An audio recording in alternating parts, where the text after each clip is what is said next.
we're exploring the world of Sovereign Syndicate by Crimson Herring Studios.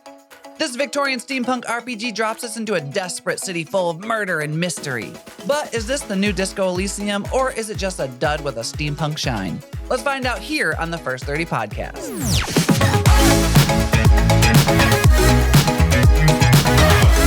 Thank you for watching the First 30. I'm your host, Chad Callahan, and alongside me are the heifers that aren't allowed indoors, Tim Harris. Hello. David Marino. Mo. And Rick Weirdbeard Hogerhide. That is a slur in our community, sir. I want you to know that. The Minotaur community. Or what? Yeah, like there's more Minotaur than Centaur. Centaurs are just horses. So If you had to be a mythical creature, what are you going with, Chad? A mythical creature? Geez. I want one that talks, because I was in my head, I'm like, a unicorn would be fun. Or like a hippogriff.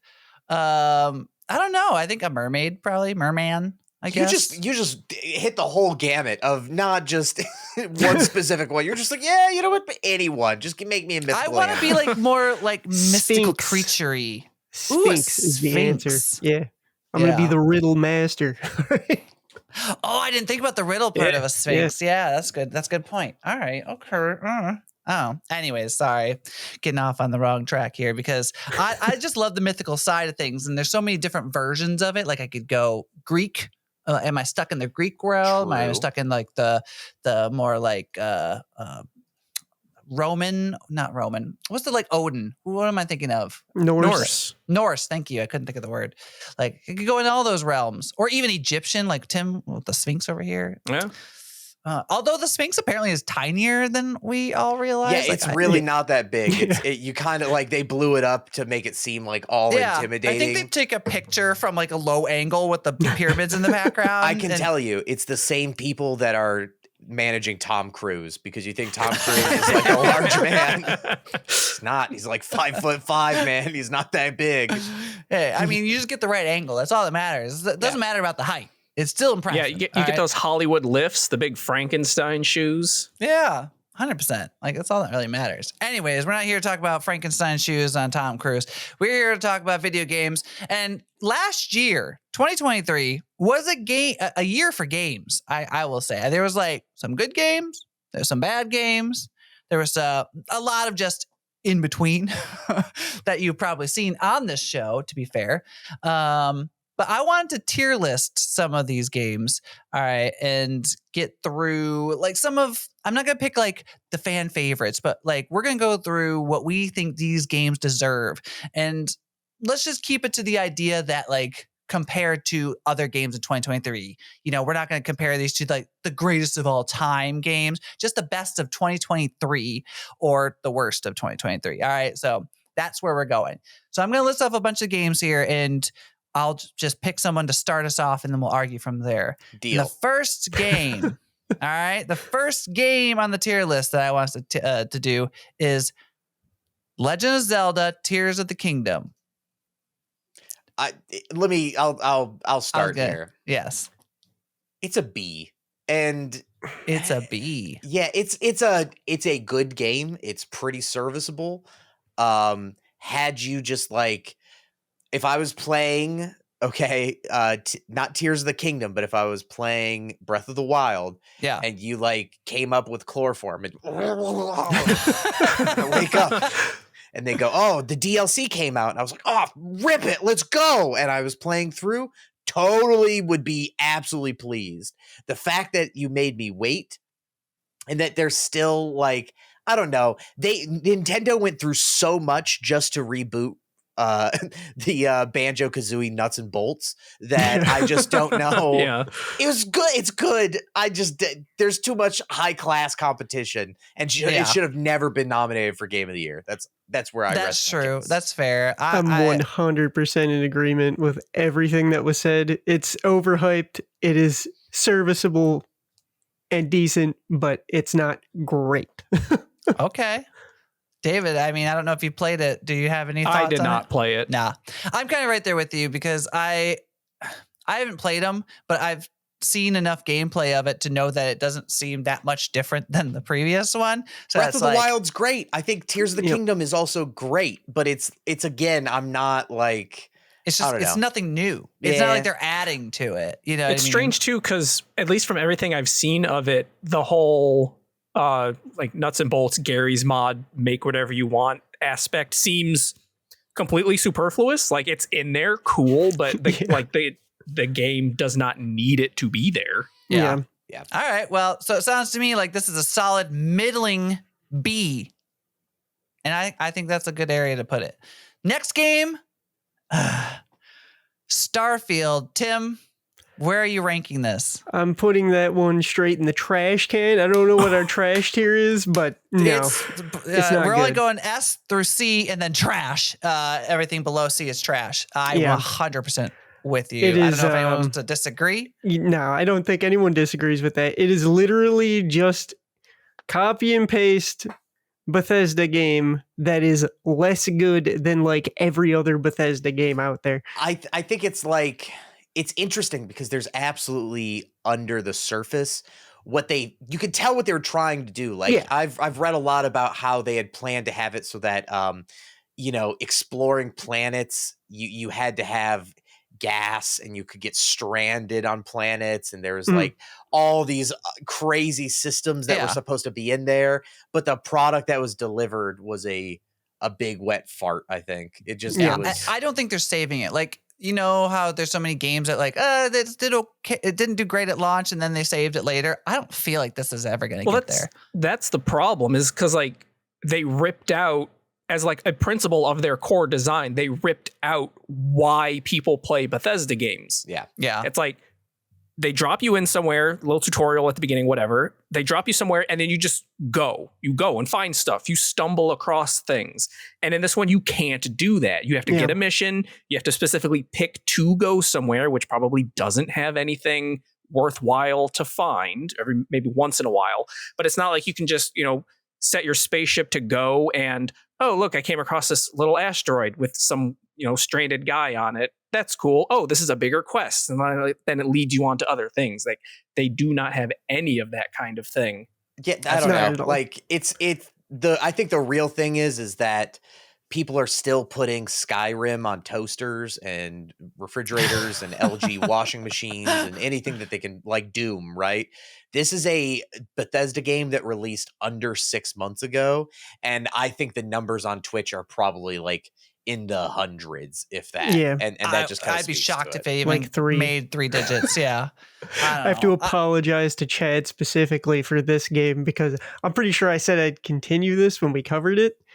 And I was the only one that said that they wouldn't. Yeah, and I also argue that the space combat only looked bad because Chad's bad. Yeah, you all were just trashing me. Not both of them, not even playing it once before, but they trashed me the entire time. I did. It was just confusing. It wasn't fun. It was confusing. Like the tutorial is terrible. Anyways, trash tier, 100%. That's going into the garbage. Should never have been made. A disappointing game. Next up on our tier list of 2023 games, Marvel's Spider-Man 2. David? I have not played this yet, so I'm not going to That's fair. speak too specifically about Spider-Man 2.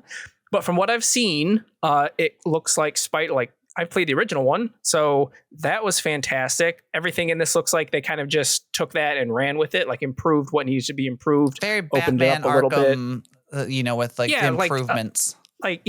So well, not Asylum to City, because those are like two completely different games. But you go from Arkham City to like Arkham Origins, where like they took some stuff, remixed it, gave you a little bit different area to play with. So I would be confident in putting this A tier. Okay.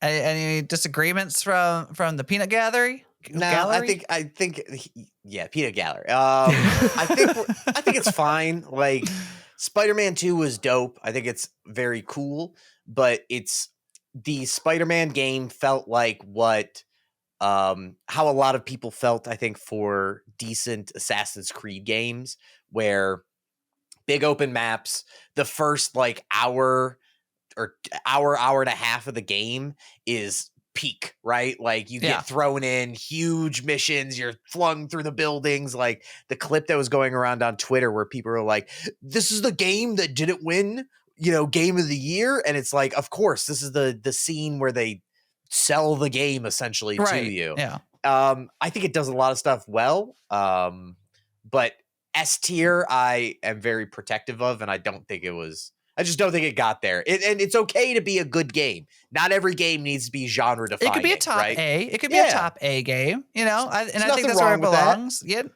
And Tim, I don't know if you disagree or agree, but I can't agree or disagree on this one because I didn't play the first one. Like, if I look at it like Breath of the Wild versus Tears of the Kingdom, Breath of the Wild would have been S tier when that released for me because when that came out, that was amazing. But then this was the same thing with like extra systems that didn't really need to be there. But I never played the first Spider-Man game or this one, so I can't speak on whether that game would be A or B tier to me. But I'll go with A just because. All right, I have two more that we'll go through. One of them will be really quick because I already know the answer, and I'm not even going to let you guys speak on it. But the first one before that, Final Fantasy 16. Where does this belong in the 2023 games tier list? Tim? Well, I mean, that one for me is 100% an S tier game. I loved every second of that game, but I would be okay putting it in probably A. I'm going to tell you something that's going to break your heart. It's B tier, baby. Like tier? it's not even an A tier. It's so good. I liked it. It was a good game. I am a Final Fantasy stan, and I think Final Fantasy 16 is miles better than 15. I did not like 1,000%. I did not like boy band. We're gonna drive around and talk about our feelings, right? But it is nowhere. It is not even close to it. You are on all the meth in the planet if you're trying to convince me that it is an S tier game. I mean, I don't think I would be able to convince you, especially as someone who is a Final Fantasy stan, because it's hard to come from being a Final Fantasy stan to being a 16 stan for sure. But the writing in that game, phenomenal. Especially if you play through all of the side content, you really, really got strong characterization out of everyone that they threw at you. And the story just was great, and I loved the battle system. So, I mean, yeah, I don't think I'd go so low as a B, but no. I'll give it an A as a compromise. We'll give it a mid A as the compromise, since Tim would give it an S and you'd give it a B. I agree. I think it's an A. The older, I would put it in S tier if, and I know that 7 Part 2 or whatever the fuck we're calling that, is around the corner, and I know I shouldn't compare it because it's a 2024 game, but it's around the corner. You know what I mean? Like, and I already know that that's miles above 16 in my personal opinion. Well, so like that's hard for me to put that in. Blows 16 out of the water in my opinion, but Remake did not come out in 2023. I know. I'm comparing so it I'm to just, the other games of that year. I know. So but I'm trying to like set my standards, but so yeah, we'll put it mid A. And the last game of 2023 that we're going to tier list is one that we probably all forgot or want to forget. Redfall. In the trash tier. I'm not going to give you a chance to talk about it. It was an awful game. That game does not deserve... I was so hyped for it. I think that makes it even more disappointing. How excited I was for it, just for it to be as trash as it was. That game does not feel like it came out in 2023. It was early. It was like, what, February? It was like May. It came out. Everyone's like, this is shit. And it immediately threw it in the trash can. And I was like, okay, what's next? And then we all forgot about it. Yeah, disappointing. But today we're playing a Victorian steampunk CRPG. We're bashing the heads of strangers is the only real option. This is Sovereign Syndicate. Discover a world of magic and steam technology. An alternate London where mythical creatures coexist with humans.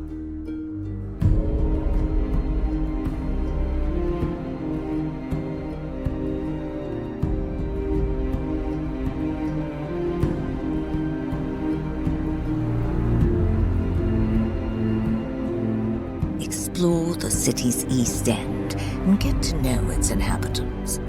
But be careful, the Docklands aren't for the faint of heart. No matter how street smart you are, luck and chance will always play a part in your destiny. But take heart, even in failure, you learn something. powerful figures here with enough wealth and station to bend the city to their will. But you always have a choice. Will you help those in need? Resist the powers that be? Or make a name for yourself on the backs of the poor and downtrodden? Not everyone is a hero, after all. Also, a quick reminder, if you're listening to this podcast, you can watch it on YouTube at youtube.com/@first30podcast. But let's talk about Sovereign Syndicate. I don't like the name because it's hard for me to say, but we're gonna talk about the game. But let's talk about some parallels to another very popular game in the genre, which is Disco Elysium, which I personally haven't played. But David, do you want to talk about the two games and how they compare? Yeah, so right off the bat, I guess I should say right off the bat, nobody got to see it because it's like a intro thing before you even get to the main menu. There's a little cinematic that kind of like details the world and like what you're getting yourself into. It was pretty cool, but nobody saw it because it, like I said, it was before the main menu. Like we were just sitting there waiting on the main menu to start the stream. But no, I was shocked at how close this. Not even just like the type of game that it is, but it almost looks like a Disco Elysium mod, where it has the same UI layout, the same like text window with the little pictures next to the line when it pops up, and you've got the different aspects. This one, it's like your personality traits. In what was it in Disco Elysium? It's like your moods. Yes, it's been a minute. I mean, because you have like it's like your different like anger and sorrow and So it's like almost the exact same thing. It almost feels like they took like Disco Elysium and then just replace different aspects of this game in the UI and like what things are called, because the overworld and stuff, like it's very unique. This Victorian steampunk monsters, like, or not monsters, but like fantasy. Creatures like fantasy, exist, like Minotaur, centaurs, steampunk D&D. werewolves. Which I love. Yeah, that's I love that. It's very Penny Dreadful. Like, if anyone's ever seen Penny Dreadful or watched this show, it's like imagine a more steampunk version of Penny Dreadful, and that's this game. Which, like, you give me that, I am sold into it. Like, give me that movie, please. Like, so as a game comparison too, I will say that Disco Elysium was it was dense. Like, if you did not want to put on your reading glasses and be ready to read pages and pages of deep analytical text, and it's not just like, oh, you were upset today. It's like the true nature of a man is reflected in what he's able to find inside of himself, and you're like, Jesus Christ. This didn't feel as inaccessible. It felt like it was a little, I think it was more difficult to understand because it was written in character of like 1800s UK slang. So they use phrases like bell end and but it wasn't Manky. Yeah, they had manky in there, but I'm trying to think of the one that we all were like, ooh, that's a really good insult at the very beginning. Mange bag. Minge bag. Minge bag. That's the one. So like they had stuff like that, and that made it a little bit more inaccessible, but the writing was definitely a step down, which is not a bad thing. Oh God, no. Disco Elysium. So like you're able to move through it. It's really interesting too, because you have like your inner voices, these different aspects of yourself, and like your character speaks, and then you speak to people in the environment, and they do a really good job about giving everyone a unique voice. Even though there's no voice, I'm just talking about the writing style. It's like when you talk to these street urchins, like they sound like lower class, like kind of people, blue collar people. Whereas like your inner aspects, they sound like, I don't want to say upper class, because it's not like, you're better than the people you're talking to, but it's just your inner aspects are a bit more analytical than using like common slang or language like that.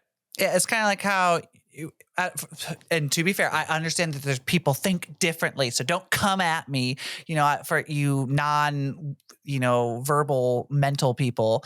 But when I think to myself, I feel like I do break down things like that. Like it's exactly how you would think when you read it out. It's like, okay, you got to figure out, put this thing in right here, and like you're telling yourself these things out loud, which I think is kind of like accurate, and it's an interesting storytelling device because it doesn't feel weird. It doesn't feel like take you out of it because of the way that it's like in books where they're like, and so thought to themselves blank, and you don't think that's weird in that context, but it would Do you be in think like a people game that or don't movie. have an inner monologue find that weird though? Do you think they would find it weird? 100%.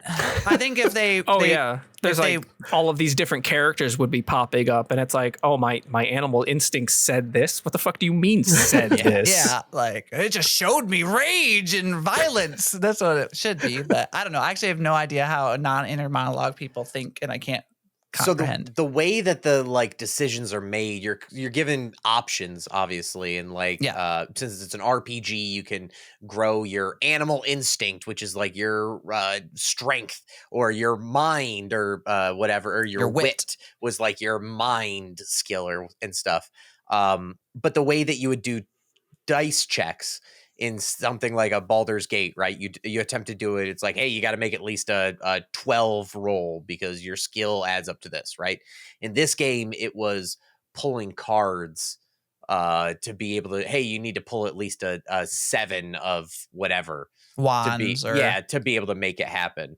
It was fine. I think it like as a mechanic, it was better than the dice rolls because dice rolls would have felt really out of place in this this game.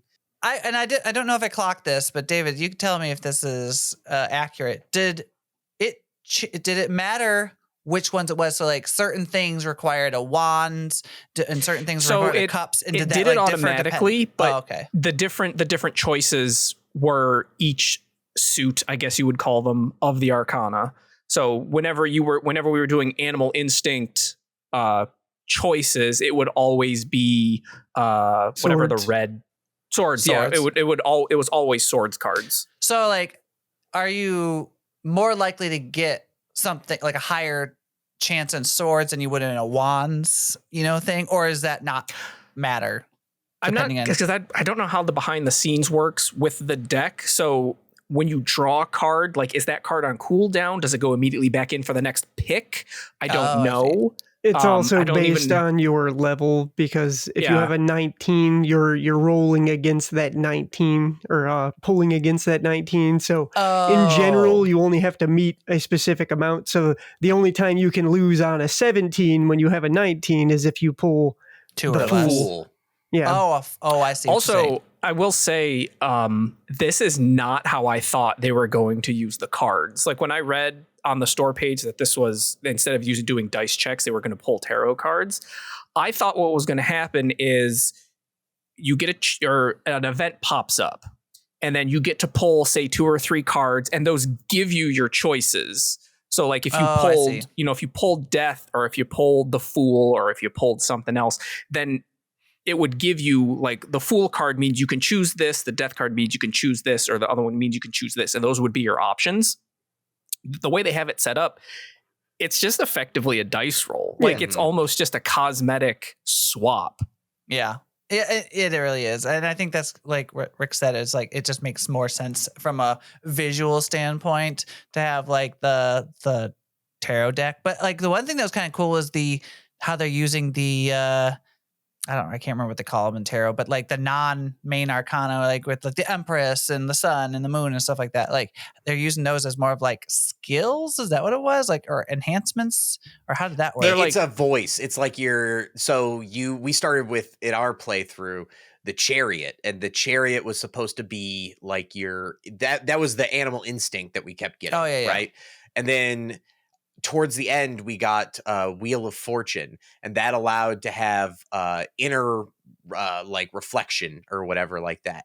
So you would have different options open, more choices. Yeah, they're almost, you can think of them like perks. They're like your perks in this game, where you get a new card and it'll open up more choices. Ah, okay. That makes a lot more sense. Okay, because I wasn't sure like how they do it. I thought that there was like, I don't know, more complexity behind it, but that actually does kind of make sense of what they're trying to do. And I kind of, that's the part of the tarot deck I do like. I agree that it's just kind of like the dice rolls kind of meh with the cards, but I get that why they're trying to do that overall. But is there any other like type of mechanics that you want to like talk about specifically? Because the ones that like, I was hoping that there was more of a battle mechanic, like a specific, like separate entity to like just doing the same stuff, because it was fine. It was fine. Like I like the little cinematics that they do where when you do fight, but I was kind of hoping that there'd be like a separate type of game style, like a with field battles. screen where Field you screen or some like animations. more chance encounter. Like I can use my cards to do something, or like I don't know, like or like a quick time event, something, just something interesting to do beyond just picking and choosing, or even just more options in the world. Or, I mean, they might have it as it opens up, but really the only thing I can remember that we came across was that electric fence, or like, we skill check the fence and like, oh, there's a junction box over there. Better go take a look at that. I think as you unlock more of the major arcana, especially when it comes to like combat situations, because we were, I think we were really only into like the very first story beat of the game. Obviously, we were exploring for a while, but like realistically, I'm sure that the actual combat encounters will get more involved later, not like separate screen obviously, but there's going to be more choices and more things that could possibly lead to a game over for you for sure. And now we're going to talk a little bit more about the game, but first I want to encourage you to let us know in the comments below on YouTube or on our TikTok account at First 30 Podcast, what games we should be excited for in 2024. What games are you excited for? What games do you want us to play, and any recommendations you have? So go over there, let us know some of the games that you want, and then maybe you'll find some funny, crazy moments about furries over there as well. I mean, you just might or there. Anyways, we talk way too much about furries on this damn show. That's all I'm gonna say. I got more of them here too. Got these big bull men. Yes, those like centaur dudes. Are we secretly furries, and this is how I'm finding out about it? I don't think we're secret about it anymore, if we're being totally honest. I don't know where this came from. Actually, Kiefer sent it to me. I don't know if this is new, but I just saw... Sorry, I'm going off tangent. I just saw a video of Tyra Banks at I think it was a basketball game or something, and she was sitting between two furries, and she looks distraught. She looks confused. They're probably just the mascots. Nah. These are like the straight up wolf rainbow, like wearing kind of the typical ones you see. Front court tickets, the furry community. Yeah, and it's really funny. I'll have to send it to you guys later, but that was really funny. Anyways, back to what is this? I almost call it Sonic Syndicate. Sovereign Syndicate. Sovereign Syndicate. What is Sonic Syndicate, and why did that come to my brain? That is bad. It's because you started talking about furries, and Sonic just popped right in your brain. That's the first. That's it. Anyways, let's get into Sovereign Syndicate, and we need to talk about the writing, because this game will live and die by the writing. So how do we feel about the writing? Tim, like you are the king of lore on the show. So what do you think overall? Overall, I mean, I'm pretty sold on the actual world building element of this. The very little bit that we did see of the world at large, very much enjoyed. Like all of the characters that we ran across had their own specific things that they were doing. That, we had all the sewer maintenance guys down there doing their thing. We had a cut purse hanging out in the sewer trying to hide, and we went ahead and hit a body there. We don't want to do any spoilers, but we had that situation going on. We got missing orphans. We've got electric fences to keep werewolves out. Like there was just so much going on that I want to know more about, and like I need to know. And the writing has been strong so far as like the actual dialogue between the characters go, and like all of that. Everything's been building up this big picture of a world that I want to explore for sure. Yeah, I would say the one thing before I knew anything about this game, like I don't really sometimes look at the games because I just want to like be immersed when we like first play and kind of get my first actual opinion. So when I heard tarot cards, steampunk, and mythical creatures, I was fucking sold on this idea. Like I love everything about that, especially with the idea of it like being in like this kind of desolate area of like just downtown London or whatever. Sounds fun. Love that kind of stuff. Those are some of my favorite types of movies to watch. And definitely the writing is going to be really important in it.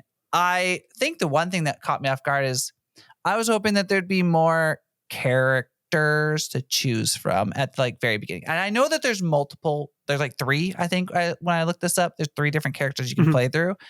I still feel like that's not enough. And maybe it's the type of game and maybe like more characters would cause this to be like super chaotic because there'd be too many options.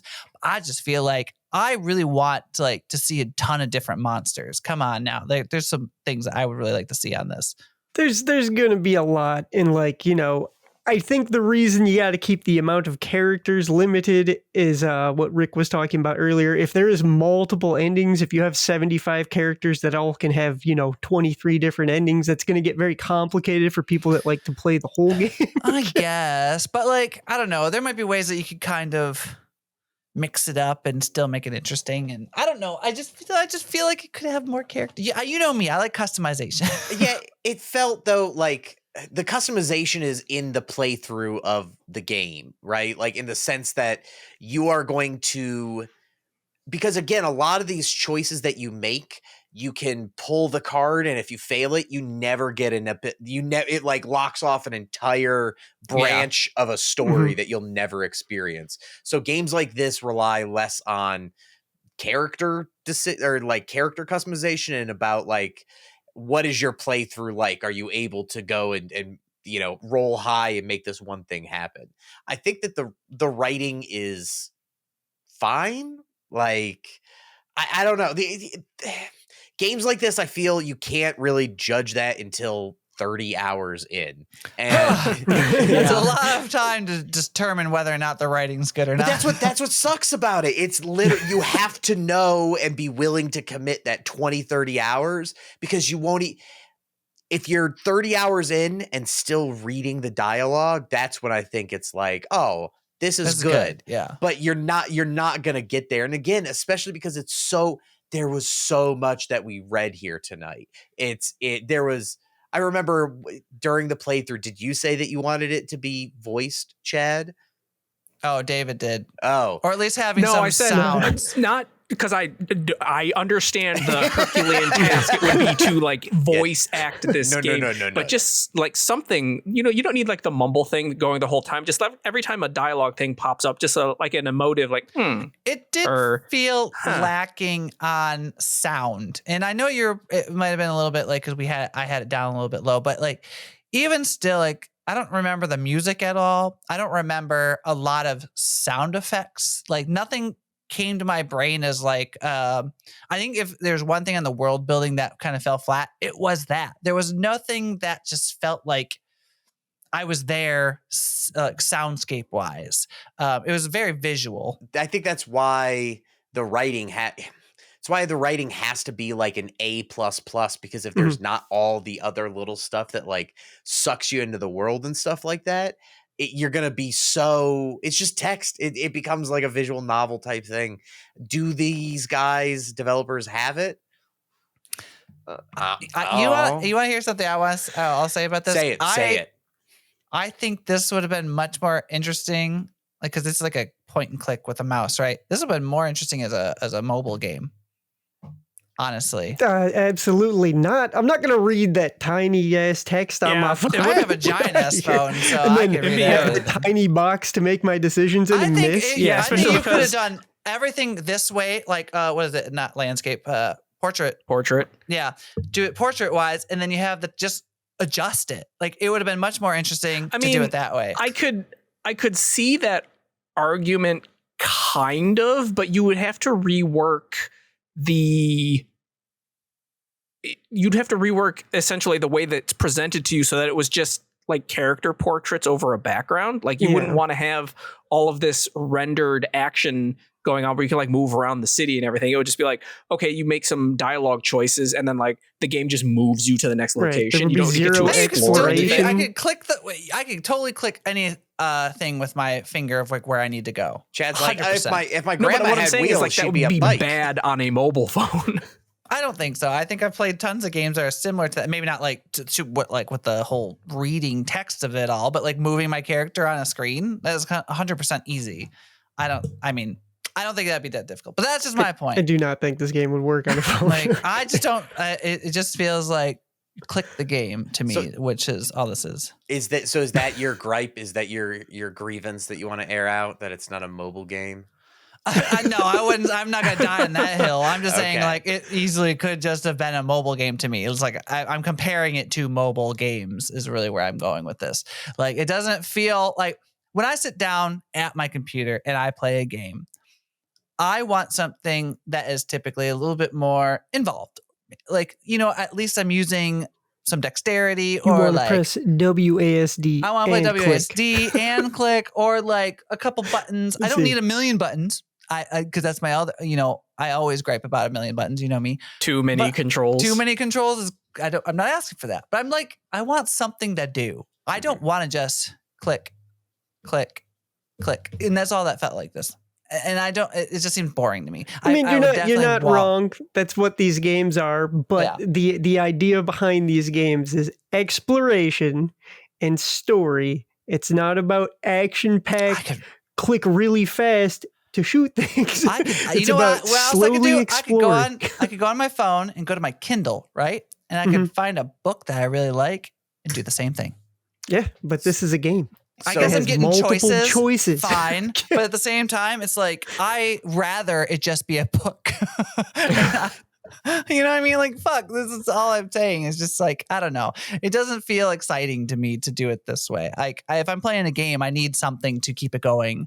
And I also didn't care for, and I understand why they probably did it, but like all the fights were basically just random stills, not even colored in.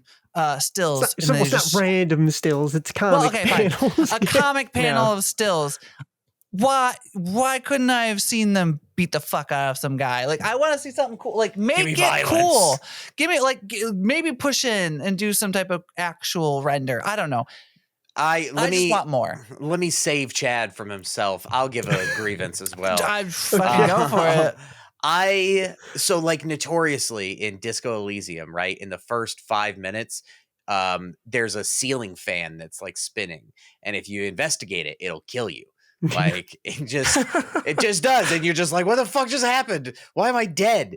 But that's one of the things in Disco Elysium that made it such an all-time game for me, was that it had maybe not weight to the choices, but there's just, you weren't just clicking through. You weren't like, get through this type of thing, because you could just randomly be like, I was in a middle of a conversation and now I'm dead. How did that happen?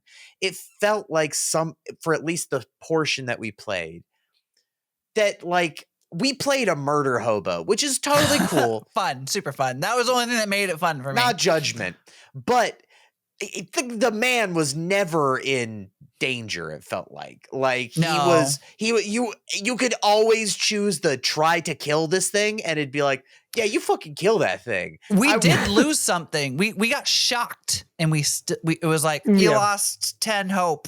Yeah. And then we basically drank some gin and got 5 hope back. I was like, okay. So losing that 10 hope wasn't a big deal at all. And I'm not saying, hey, be like horrible and always have death lurking around the corner. But I just like that though. I just wish that it was a little bit more, hey, dum-dum, are you going to really, always choose that answer? Or do you want to mate? Like, it just felt like it was a little unpunished. That's all. No, I feel that, because there was a couple of times where I was sure we were about to get got, and then we didn't, and I was a little bit disappointed. So I would like more situations like that as well, because that adds so much weight to these kind of games when any time you click that button could be your last. It's very nice. Well, I think even because what we did, we were in that opium den and we got the option to pickpocket that guy. Mhm. All we got And was we poppy failed. seeds. It's awful. We failed the roll, but we still got money out of it. Mhm. Like, I don't know what would have happened if we had succeeded. We Was it would've just got going to more be money, more probably. money? Yeah. And that was the only thing. The other thing too, I think, at least right at the beginning, I could see a gripe being is Disco Elysium has just these weird kind of tangential things that can happen. Like, you'll never expect them. Like that Mhm. ceiling fan. If I investigate the ceiling fan and then die, that's like, oh, that's a probably, well, you said it was the beginning of the game, right? So it wouldn't be an irritating surprise. It's like, oh, like this world is very interactable and you're never going to know what's going to happen. Mhm. This game feels very like purposefully curated, where it's like there's going to be side missions to do and you can choose how you want to go about that, but there isn't going to be anything where like, oh, I fall down the manhole cover and discover a secret horde of dwarves that I can become the leader of. Mhm. It's not going to be anything close to that. And that's fine. It's like not every game can do that. It's true. But I think that for games like this, it's the Breath of the Wild curse. After you have genre-defining titles come out, the expectation of the experience is just so set in stone that if it doesn't meet that same kind of standard, you're like, I could just go play through 75 hours of Nietzsche inside of Disco Elysium. Why? What makes this different than other titles that are sort of like next to it? And the only thing that I could say for it is, again, the idea of the world. Fucking love it. Like, again, everything about what they're doing with the steampunk aspect and even introducing like the Minotaur with a top hat. Fucking great. Love that. It's just, again, the writing's not necessarily stale, but it's just like, well, first off, the writing, some of it was really good because I like the use of like heifer and like introducing like these like derogatory words like that they use towards these people. And so like that part of the world building I thought was actually really good. But yeah, I can see what you mean by like if you're comparing it to something as big as Disco Elysium, where's this really? Why would I bother? Like, I don't really see the difference, and I don't know. It seems a little lazy again with the card system. I actually was more excited the way David was explaining his card system, unlike the way the choices come That up. is a much cooler system, yes. Because I just got done playing the Cosmic Wheel Sisterhood, which lets you create your own tarot, and when you do readings, you pull one card, like this is the card that you drew, and you get options based on that card. So, you pull a card that you made and then you'll have a few options. It's not always the same number. You have a few options about how you want to read that fortune. And that also ties into like where you play the card, because people will ask you multiple things. So like you want to know about your relationship with this person, or you want to know about your standing in the coven, and like you draw that card, and then the choices you get for it depend on where you play it for what question they've asked. It's a really, really interesting system, and I think I took that and was like, oh, they're gonna do that in this game? That sounds awesome. And then it wasn't at all. It wasn't even close. All right. Well, with that, we're going to move on to the final say. Will we continue the game? And since David played the game, he will be going last. So we will start with Rick on this one. All right. Will you continue? I will give a not a divisive answer. I will not play it myself. I think I would enjoy watching somebody else make the choices and do a character through it and everything like that. But I just don't know if I could muster. Again, it's a commitment of minimum 20 to 30 hours to even scratch the surface of it.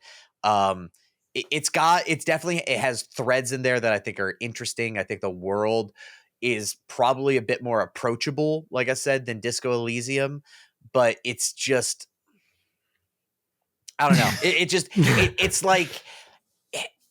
It's like eating an ice cream flavor that normally you'd be like, oh, hell yeah, this rocks. And you're like, it just doesn't hit today. It's fun. It's a serviceable game. Oh, you got the off-brand. Yeah, like it's just not, it doesn't sell me enough. I think it's good. I hope that, the developers continue doing things along this line.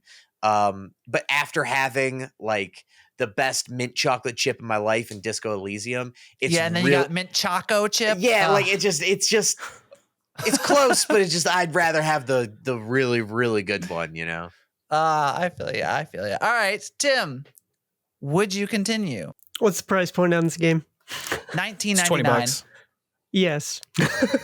For Okay. $20, absolutely, I would continue this game. How much is Disco Elysium, out of curiosity? It was 60 when it came out. Was Yeah, it? I'll find out how much it is right Yeah. now. But for $20, this game, in the hour that we did play, put forth a serviceable CRPG with solid writing, in my opinion, like very solid, in my opinion. Good world building and a very interesting idea behind how the character building works. You know, it's not really different, but it's a fun idea. And all of the systems in place seem to work well. So overall, I mean, I don't see anything to dislike about the game. And for $20, like, if you're into this type of game, it's a no-brainer. Like, this will get you through to the next one. Like, this is going to hold me over to a completely unrelated game, but the Thaumaturge hopefully will release sometime this year. And I've been waiting for that for a while. And this kind of sort of gives me the feel, even though that one's more historical, like, it kind of takes place in that more Victorian era. So, you know, it feels that way anyway. So it just, I think this will be a good holdover to that point, but I don't know how long this game's going to be, but $20 to drop on something that they put that much effort into. Yeah, absolutely. I'll continue. I will say, just I know I already gave my rating, but if you're the type of person who plays Fallout and instantly puts all of your points into speech, then this is like this game is going to be great for you. You're going to love this game. All right, it's my turn. Will I continue? Oh God, no. Jeez, this is the definition of reading lore of the game. Like, we've had some doozies on this show on like, oh, there's so much reading, but this is literally all the game is. Don't get me wrong. I like reading, like actually reading on my Kindle or my phone is really what it is. But like, I cannot do it in games. I feel like it's just a different world. Like, I have to be immersed in a game. And that's why I like a lot more like talking in games, because I feel like I'm part of it and I'm not like necessarily reading, like, you know, I'm not like reading to people in real life. So I think that's the difference, and I struggle with that. But yeah, so and there's nothing like, I wanted to see like actual battle mechanics, and I didn't realize that it was just gonna be more of the same. It was like, oh, I'm doing something and I do a battle. Oh, that was the battle. Oh, okay, cool. So I don't know. I'm out. I unfortunately, these types of games aren't for me, but if there's other better comparisons, like Disco Elysium, by the time this comes out, it won't be this price, is $10 right now. The final cut version. Okay. Get that. Okay. If you really like these games and haven't played it, get that one. That version's voiced. And it's so, anyways, I'm not continuing it. So, David, you're the final say of the final say. Would you continue? I would not continue this game. I think everyone's positives I agree with. I liked the writing in this. I liked how all of your little like inner thoughts kind of flavored up the world a little bit more, informed your character. And like that one where before we beat the guy's head and he's like, hey, you could know this guy. You're not entirely sure who it is. Like I like those kind of things where they inform your choice more. Mm-hmm. But basically with the same thing with Chad, for whatever reason, like this type of thing, and even with comic books, I have a hard time pacing out how I read them. So I'll just like, boom, block of text gone, boom, block of text gone, boom, block of text gone. And it's like when you're reading a book, you kind of just go line by line and like take it in that way. But for whatever reason, the way these are presented, I just like, I look at it, information, and then just move on. And I feel like I blow through it really quick, and I gotta go back and like, wait, when did they say this? And like go back a few and like, wait, oh, okay, yeah, I remember that. When did that happen? But you know, like the world's really interesting, the writing's really good, but this like just the presentation of like how much you have to read in this little side column, I can't get into really. And they always found a way to like weasel out of your choice. Like we spent so much time like berating that centaur and like, no, fuck you, buddy, and like I'm gonna kick your I'm ass. gonna And, kill and then you. like the bar owner just comes in and is like, break it up, boys. It's like, oh come on, what the fuck? Yeah. I want an actual fight. Come on. Yeah, that's true. Yeah, But- like at least let me engage in a combat scenario, even if it's like you're just still choosing options. Like let me engage in that, and then figure out if I won, or like you're like, oh, I knocked him. You don't have to kill him. Like, oh, I knocked out this guy's bouncer. He comes out and gives me a stern talking to about roughing up his employees or something, instead of just coming up and breaking the something fight that up. affected your later gameplay, but it doesn't give you that option. So yeah, I feel you right there. But if you are interested in this game, it is, like I said earlier, $19.99, available on Steam. I think this is the full release right now is what we're at now. Yes. So you can catch it over there. But again, Disco Elysium, by the time it's come out, it won't be on sale, but $10. I'm just saying. So if you're really interested. But anyways, again, if you want to watch this, you can go to at youtube.com/@First30podcast and see our beautiful faces. So until next time, goodbye.